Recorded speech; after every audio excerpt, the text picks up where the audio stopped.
விதைகள் இயக்கம் இது மண்ணிற்கு மக்களுக்குமான விதைகளின் குரல். பழனியில 100 கோடி ரூபாய் மதிப்புள்ள 1.40 ஏக்கர் அந்த நிலத்தை இந்த தாவேக அரசு 2 தனிநபர்களுக்கு தாரை வார்த்தது உங்க எல்லாருக்குமே தெரியும். அதை எதிர்த்து கேள்வி கேட்டதற்காக அதிமுகவினுடைய தகவல் தொழில்நுட்ப பிரிவினுடைய துணை செயலாளராக இருக்கக்கூடிய திருமதி இந்திரராணி சுடலைமுத்து இவரை இன்றைக்கு காவல்துறை கைது செய்ததாக தகவல்கள் இன்றைக்கு வந்து கொண்டிருக்கிறது தொடர்ச்சியாக. ஏன்னா நேத்தே நம்ம காணொலி போட்டிருந்தோம்.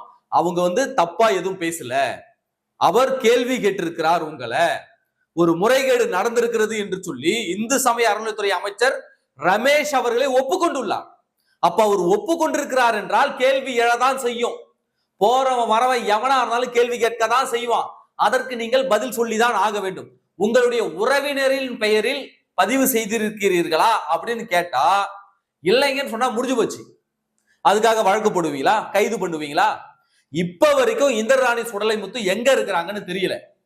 நாங்க எல்லா வழியிலும் அவரை தொடர்பு கொண்ட முயற்சித்தோம். தொடர்ச்சியா நம்ம கிட்ட பேசக்கூடிய நபர் தான். ஆனால் நம்ம அவர்கிட்ட திரும்ப தொடர்பு கொள்ளும் போது அவருக்கு போனே போகல. சமூக வலைதளங்கள் அத்தனை வழியாகவும் அவர்களுக்கு கால் பண்ணி பார்த்தோம், கால் போகல. அவங்க எங்க இருக்கிறாங்கன்னு தெரியல. தொடர்ச்சியாக காவல்துறை தரப்புல இருந்தும் அந்த தகவலை உறுதிப்படுத்த மாட்டாங்க. அதிமுக அதிகார மட்டங்கள்ல கேட்கும் பொழுதும் இல்ல கைது பண்ணிட்டாங்கன்னு ஒரு தரப்பு சொல்றாங்க, இன்னொரு தரப்பு தெரியலைங்க அப்படின்றாங்க. இந்த பக்கம் தாவேகாவினர்லாம் கைது பண்ணிட்டாங்க அப்படின்னு அவங்க ஒரு பக்கம் உறுதிப்பட சொல்றாங்க. அப்போ இந்திரராணி சுடலைமுத்து எங்க இருக்கிறாங்கன்னு தெரியல. இப்ப வரைக்கும் அவங்கள ரீச் பண்ண முடியல. அவர் முன்ஜாமீன் கோரி வழக்கு தொடுத்திருக்காரு, மனு கொடுத்திருக்காரு முன்ஜாமீன் கோரி, புரியுங்களா? ஆனா அவரை தொடர்பு கொள்ள முடியவில்லை. எங்க இருக்கிறாங்கன்னு தெரியல. நாங்க ஒன்னு சொல்லிக்கிறோம் இந்த தாவேகா அரசுக்கு, அவருடைய உயிருக்கு ஏதேனும் ஆபத்து ஏற்பட்டால் அதற்கான விளைவுகளை சந்திப்பதற்கு இந்த தாவேகா அரசு நீங்கள் தயாராக இருக்கணும்னு மட்டும் நாங்க சொல்லிக்கிறோம். ஏன்னா இப்ப வரைக்கும் தொடர்பு கொள்ள முடியல, அவர் எங்க இருக்கிறாங்கன்னு தெரியல.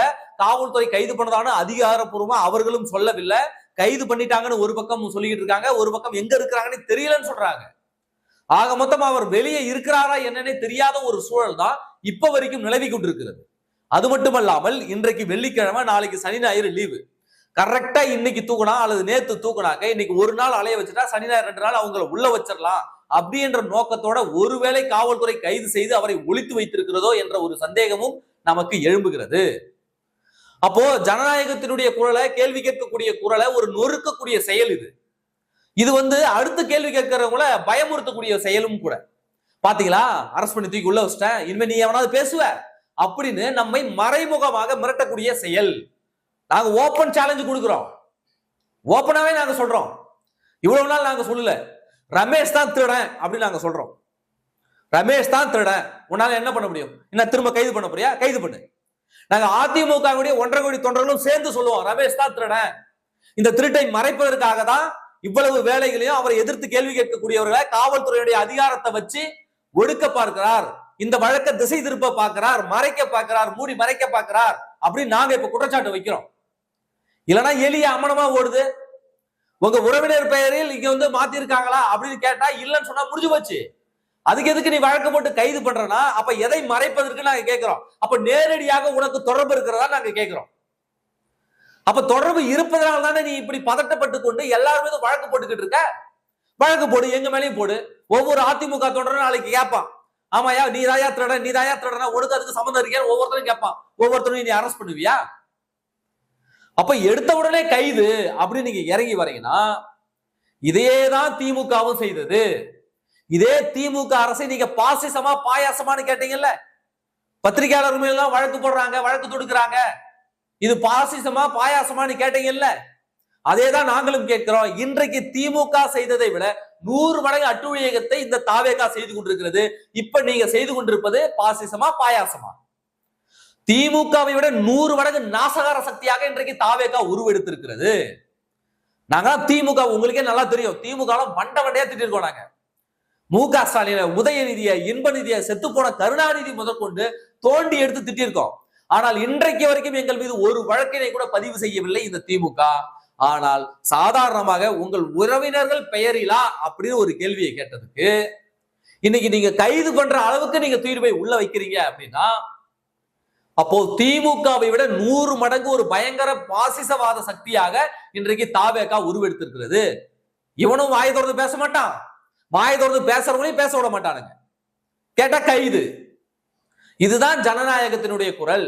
நாங்க தான் ஜனநாயக சக்தி, தூய சக்தி. அந்த தூய சக்தி முகத்திரையை பாருங்க. இப்ப வரைக்கும் இந்திரராணி சுடலை முத்து எங்கன்னு யாருக்கும் தெரியல.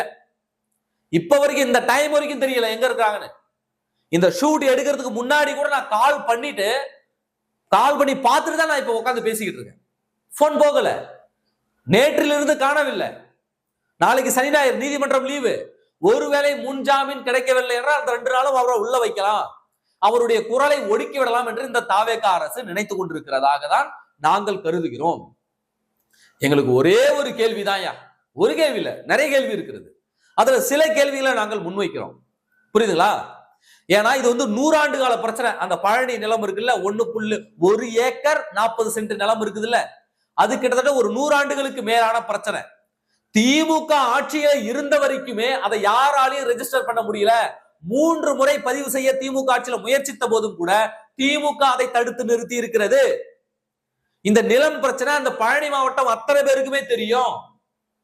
இந்து சபை அறநிலையத்துறை இருக்கக்கூடிய அதிகாரிகளுக்கு, ஆணையருக்கு, ஜாயிண்ட் கமிஷனர் அத்தனை பேருக்குமே தெரியும். அப்படி தெரிந்திருந்தும் கூட அந்த நிலம் எப்படி கைமாறப்பட்டது? 100 கோடி ரூபாய் நிலம் வெறும் 2 கோடி ரூபாய்க்கு எப்படி கைமாறப்பட்டது? அந்த நிலத்தை வாங்கினவர் சொன்னவருடைய போட்டோவை போடுற பாருங்கயா, அந்த போட்டோவை பாருங்க. அவரை பார்த்தா என்ன 2 கோடி கொடுத்து நிலம் வாங்குற மாதிரியா இருக்கு? சொல்லுங்க பாப்பா, உங்க மனசாட்சி தொட்டு சொல்லுங்க. இவரை பார்த்தா என்ன 2 கோடி கொடுத்து நிலம் வாங்குற மாதிரியா இருக்கு? பஞ்சத்துல அடிபட்டு ரொம்ப கஷ்டப்படுற ஒரு ஏழை விவசாய கூலி மாதிரி இருக்கிறார். இவர் 2 கோடி ரூபாய் கொடுத்து நிலம் வாங்கினாராம். யாருக்காகடா பூவை சுத்திக்கிட்டு இருக்கீங்க நீங்க? அது எப்படி தாவேகா ஆட்சியில ரெஜிஸ்டர் பண்ண முடியுது? 3 மாசத்துக்கு முன்னாடி இருந்த திமுக ஆட்சியில ரெஜிஸ்டர் பண்ண முடியல, தாவேகா ஆட்சியில எப்படி ரெஜிஸ்டர் பண்ண முடிகிறது? அந்த ஜாயிண்ட் கமிஷனர் எதிர்ப்பு தெரிவிக்கிறார்ல, ஜாயிண்ட் கமிஷனர் மாரிமுத்து, அவருக்கு பதவி உயர்வு கொடுத்து எதற்காக சென்னைக்கு அனுப்புனீங்க? அதே பழனி ரெஜிஸ்டர் ஆபீஸ்ல அந்த ரெஜிஸ்டர் வரல அப்படின்றதுக்காக தான் நாங்க கொடைக்கானல்ல இருந்து கூட்டிட்டு வந்தோம்னு சொல்றீங்கல்ல. அதே பழனி ரெஜிஸ்டர் ஆபீஸை சுத்தி 20 கிலோமீட்டர், 15 கிலோமீட்டர், 30 கிலோமீட்டர் இந்த ரேடியேஷன்ல பல ரெஜிஸ்டர் ஆபீசர் இருக்காங்க, பல பத்திரப்பதிவுத்துறை அலுவலகம் இருக்கிறது. ஏன் அங்க இருந்து யாரையும் கூட்டிட்டு வரல? பழனியில இருந்து 100 கிலோமீட்டர் தொலைவில் இருக்கக்கூடிய அந்த ரெஜிஸ்டர் அலுவலகத்துல பணிபுரியக்கூடிய அந்த ஜஸ்டின் மணிகண்டன் தான் வரணுமா? அவர் வந்துதான் ரெஜிஸ்டர் பண்ணி கொடுக்கணுமா அப்படின்னு பல கேள்விகள் எழும்புது. இதுல இன்னொரு விந்தை என்னன்னா, அந்த ஜஸ்டின் மணிகண்டன் இன்னைக்கு ஹைகோர்ட்ல என்ன சொல்லியிருக்காரு தெரியுமா? 3ஆம் தேதியே அந்த நிலம் ரெஜிஸ்டர் பண்ணப்பட்டு விட்டது, என்ன தேவையில்லாம இந்த வழக்குல சிக்க வச்சிருக்காங்க இந்த அரசு அப்படின்னு இன்னைக்கு சொல்லி இருக்கிறார். என்னடா இது கூத்தா இருக்கு? 6ஆம் தேதி தான் ரெஜிஸ்டர் பண்ணாங்கன்னு சொன்னாங்க, எப்படி 3ஆம் தேதி ரெஜிஸ்டர் ஆயிடுச்சுன்னு இந்த இப்ப புதுசா அந்த ரெஜிஸ்டர் சொல்றாரு? அப்ப எதற்காக அந்த ஒரு நாள் அந்த ரெஜிஸ்டரை கொடைக்கானல்ல இருந்து நீங்க கூட்டிட்டு வந்தீங்க? ஒரே மர்மமாக இருக்கிறது. இப்ப எனக்கும் அதுக்கு சம்பந்தம் இல்ல, இந்த அரசு என்ன சிக்க வைக்கிறது அந்த ஜஸ்டின் மணிகண்டன் சொல்றாரு. அப்ப இவரை சிக்க வைக்க முயற்சித்தது யார்? சரி, அவர் இங்க இருந்து வந்துட்டாருன்னா கொடைக்கானல்ல ரெஜிஸ்டர் ஒர்க் நடக்கும்ல அந்த ஆபீஸ்ல, அதை யாரு பாத்துக்கிறா? அப்ப இவ்வளவு கேள்வி எழும்புது இல்ல? ஒரே மர்மமாக இருக்கிறது இந்த வழக்கு. இந்த மர்மத்தை யார் எதிர்த்து கேள்வி கேட்டாலும் சரி, ஏன் இப்ப நான் கேட்ட கேள்வி கூட ஏன் மேல கூட வழக்கு போடுவதற்கு வாய்ப்பு இருக்கு. போட்டுக்க வழக்கு போட்டுக்க. மக்களுக்காக குரல் கொடுப்பவர்கள் மீது நீங்க வழக்கு போடுவீங்கன்னாக்க நாங்கள் மக்களுக்காக குரல் கொடுப்போங்க. வழக்கு போடுறதாக போட்டுங்க, உங்கள் வழக்கு எங்களுடைய மயிருக்கு சமம், அவ்வளவுதான் நாங்க சொல்லுவோம். அப்போ இவ்வளவு முறைகேடுகள் நடந்திருக்கிறது, இவ்வளவு முன்னுக்கு பின் முரணான தகவல்கள் அதுக்குள்ள இருக்கிறது, இது மர்மமாக இருக்கிறது. உதாரணத்துக்கு ஒரு விஷயம் சொல்றேனே, கரூர்ல 41 பேர் செத்து போயிட்டாங்க. இதுல மாநில காவல்துறைக்கு சம்பந்தம் இருக்கிறது, இதை சிபிஐக்கு மாற்றுங்கன்னு தாவேகா போனச்சுல்ல. அதே மாதிரி இந்த பழனி நில விவகாரத்துல இந்த தமிழ்நாடு அரசுக்கு சம்பந்தம் இருக்கிறது, இந்த தமிழ்நாடு அரசினுடைய அமைச்சருக்கு சம்பந்தம் இருக்கிறது. எனவே இந்த வழக்கை உள்ளூர் போலீஸோ அல்லது சிபிசிஐடியோ விசாரிக்க கூடாது, இதை சிபிஐக்கு மாத்துங்க. எப்படி கரூர் வழக்குல திமுகவுக்கு சம்பந்தம் இருக்கிறது, அதனால சிபிஐ விசாரிக்கன்னு தாவேகா கோர்ட்டுக்கு போனார்களோ அதே கோரிக்கை நாங்க வைக்கிறோம். இது தாவேகா அரசினுடைய மோசடி, தாவேகா அமைச்சரினுடைய நேரடி மோசடி. அதனால இந்த வழக்க இந்த தாவேகாவினுடைய கீழ் இயங்கக்கூடிய இந்த காவல்துறை விசாரிக்க கூடாது, இந்த வழக்கை சிபிஐ தான் விசாரிக்க வேண்டும். அது மட்டும் இல்லாம செந்தில் பாலாஜி கேஸ் உங்களுக்கு நல்லா தெரியும். செந்தில் பாலாஜி அவர்கள் அந்த பொறுப்பில்லா, துறை இல்லா, இலாக்கா இல்லா அமைச்சராக சிறையில இருந்தாரு. அப்ப ஈடி என்ன நீதிமன்றத்துல வாதம் வச்சதுன்னா, இவர் அமைச்சரா இருக்கிறாரு, அமைச்சரா இருந்து கொண்டு சிறையில் இருந்தாலும் அமைச்சரா இருக்கிறாரு. அதனால இவருடைய அதிகாரத்தை பயன்படுத்தி சாட்சியங்களை கலைக்கக்கூடும். அதனால அவர் அமைச்சர் பதவியில் தூக்குகின்ற உடனே நீதிமன்றம் சொன்னிச்சு, உனக்கு ஜாமீன் வேணுமா இல்ல அமைச்சர் பதவி வேணுமான்னு கேட்டுச்சா இல்லையா? அவர் என்ன பண்ணாரு? அமைச்சர் பதவியை ராஜினாமா பண்ணார். இப்போ அதையே தான் ரமேஷ் கிட்ட நாங்க கேட்கிறோம். ரமேஷின் மீது இந்த குற்றச்சாட்டு இருக்கிறது, புரியுங்களா? ரமேஷின் மீது இந்த குற்றச்சாட்டு இருக்கிறது. ரமேஷை எதிர்த்து யார் பேசாலும் அவரை காவல்துறையை ஏவி விட்டு கைது பண்றாரு. அப்போ ரமேஷ் மேல இந்த குற்றச்சாட்டு இருக்கும்போது, ரமேஷ் அவர்கள் அமைச்சராக இருக்கும் பொழுது எப்படி இந்த வழக்கு விசாரணை நேர்மையாக நடக்கும்? சாட்சியங்களை இப்ப இவர் கலைக்க மாட்டாரா? அப்ப செந்தில் பாலாஜிக்கு ஒரு நீதி, இந்த ரமேஷுக்கு ஒரு நீதியா? அப்ப ரெண்டு விஷயம், இந்த வழக்க சிபிஐ விசாரிக்கணும், மாநில காவல்துறையோ மாநில புலனாய்வு துறையோ விசாரிக்க கூடாது. இரண்டாவது விஷயம், ரமேஷ் அவர்கள் அமைச்சர் பொறுப்பிலிருந்து விலகணும். இந்த வழக்கு விசாரணை முடிகிற வரைக்கும் அமைச்சரவையில இருக்கக்கூடாது. அவர் அப்படி இருந்தார் என்றால் இவருடைய அதிகாரத்தை துஷ்பிரயோகம் பண்ணி இந்த சாட்சியங்களை கலைக்க கூடும். ஏன்னா இதுல இந்து சபை அறநிலையத்துறையும் சம்பந்தப்பட்டிருக்கிறது, பத்திரப்பதிவுத்துறையும் சம்பந்தப்பட்டிருக்கிறது. அந்த ஜாயிண்ட் கமிஷனர் மாரிமுத்துக்கு உடனடியாக பதவி உயர்வு கொடுக்கப்பட்டு அவர் சென்னைக்கு அனுப்பப்படுகிறாரு. அங்க ஜஸ்டின் மணிகண்டன் ஒரு நாள் முதல்வர் மாதிரி ஒரு நாள் இங்க பத்திரப்பதிவாளராக வர வைக்கப்படுறாரு. பழனி பத்திரப்பதிவு அலுவலகத்துக்கு கூடியவர் திடீர்னு லீவ் போட்டுக்கிட்டு போறாரு. யாருன்னே தெரியாத ரெண்டு பேர் பஞ்சத்துல அடிபட்ட இருக்காங்க, அவங்க 2 கோடி கொடுத்து நிலம் வாங்குறாங்கனாக்க இதெல்லாம் நம்புற மாதிரியும் கிடையாது.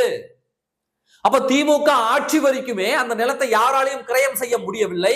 அது சிக்கலுக்குரிய இடமாக இருக்கிறது. ஆனால் தாவேக ஆட்சிக்கு வந்தவுடன் கிரயம் செய்யப்படுகிறது என்றால் இதுல இருக்கக்கூடிய நெட்வொர்க்கை நீங்க புரிஞ்சுங்க. ஒரே நாள்ல ஒருத்தவங்களுக்கு பதவி உயர்வு கொடுக்குறாங்க, அங்க இருந்து ஒரு பதிவாளரை இன்னொரு நாள் ஒரு நாள் வர வைக்கிறாங்க, ரெஜிஸ்டர் ஆகுது. அந்த பதிவாளர் என்னடானாக்க எனக்கு இதுக்கு சம்பந்தம் இல்ல, 3ஆம் தேதியே ரெஜிஸ்டர் ஆயிடுச்சுன்னு அவர் சொல்றாரு. என்ன இந்த வழக்குல சிக்க வைக்கிறாங்கன்னு அவர் சொல்றாரு. ஒரே குழப்பமாகவும் மர்மமாகவும் இருக்கிறது. எனவே இந்த வழக்கை சிபிஐ தான் விசாரிக்க வேண்டும். இன்றைக்கு இந்திராணி சுடலைமுத்து அவர்கள் எங்க இருக்கிறாங்கன்னு இப்ப வரைக்கும் இந்த நிமிஷம் வரைக்கும் தெரியல. அவருடைய உயிருக்கு ஏதேனும் ஆபத்து ஏற்பட்டால் அதற்கு இந்த தாவேக அரசு மட்டும்தான் காரணம். அதற்கு அப்புறம் அதிமுக அவனுடைய உண்மை ரூபத்தை நீங்க பாப்பீங்க. இது வரைக்குமே நாங்க எவ்வளவோ பொறுத்து போய் சட்டத்திற்கு உட்பட்டு தான் பேசிக்கிட்டு இருக்கோம். அவதூறுனா வக்கீல் நோட்டீஸ் அனுப்பு, நாங்க நீதிமன்றத்தில் நிரூபிக்கிறோம். உங்ககிட்ட ஆட்சி அதிகாரம் இருக்கின்ற இந்த ஆணவத்துல ஆடாதீங்க. ஏன்னா இந்த ஆட்சி அதிகாரம் என்றைக்கும் நிலையானது கிடையாது. நாளைக்கு மீண்டும் திமுகவோ அதிமுகவோ ஆட்சிக்கு வந்தால் உங்களை ரிபிட் அடிப்பாங்க என்பதுல எந்த விதமான சந்தேகமும் கிடையாது. அதனால இந்த அதிகார ஆணவத்துல ஆடுறீங்கன்னா நிச்சயம் அழிந்து விடுவீர்கள். மக்களினுடைய ஜனநாயக குரலை நீங்க ஒடுக்க நினைச்சீங்கன்னாக்க அது இன்னும் வீரியமாக எழும். மக்களுக்காக குரல் கொடுத்தா, கோவில் நிலத்துக்காக குரல் கொடுத்தா, பொது சொத்துக்காக குரல் கொடுத்தா கைது பண்ணுவீங்க அப்படின்னா நாங்கள் தொடர்ச்சியாக இன்னும் கத்தி கத்தி உறக்க குரல் கொடுத்து கொண்டுதான் இருப்போம். இந்த பாசிச விஜயின் அரசு வீழ வேண்டும். இந்த பாசிச குணம் கொண்ட இந்த ரமேஷ் அவர்கள் விரைவில் பதவி விலக வேண்டும். முருகனினுடைய அந்த நிலம் காக்கப்பட வேண்டும். அவ்வளவுதான் எங்களுடைய கோரிக்கை. நன்றி.